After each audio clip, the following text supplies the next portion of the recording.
On one of his late-night walks to the river, he thought about throwing himself in. The idea came to him as a fleeting temptation. If he could surrender, maybe the pain would stop. The river seemed to whisper his name, its current promising a kind of peace he no longer believed in. But as he stood at the edge, staring into the murky depths, something held him back. The sight of his mother's fading strength rooted him to the earth. Her life was slipping away, and he could not escape the fact that he had no control over it. The river might have swallowed his father, but it was not his to claim. It came on a day soaked with heat, the sun burning relentlessly, as though the sky itself were punishing the land.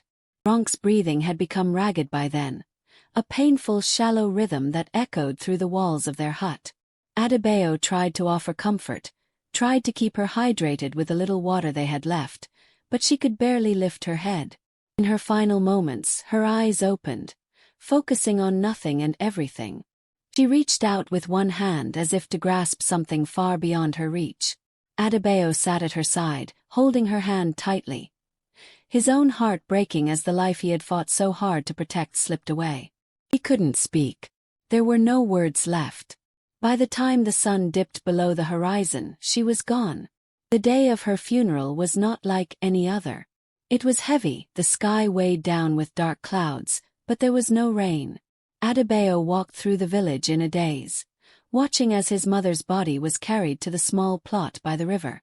They had no money for a proper casket, so they wrapped her body in a cloth, a simple gesture that felt too inadequate for someone who had given everything for her family. He felt his heart crack as they lowered her into the ground.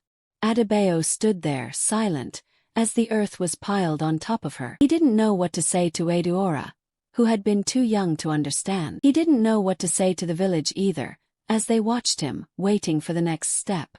But there was no next step. The river, which had been the center of their lives, seemed distant now. It was no longer a source of hope, nor a symbol of survival. It felt like a thing that belonged to another life, another family. No longer mattered. The drought, the flood, the illness. It was all part of something bigger that Adebayo could not fight. He was lost in a place where even his mother's strength could not save them. And now, more than ever, he knew. The river was no longer enough. Neither was the land, nor the promises of a better tomorrow. All that remained was a young man facing a world too harsh for one person to survive alone.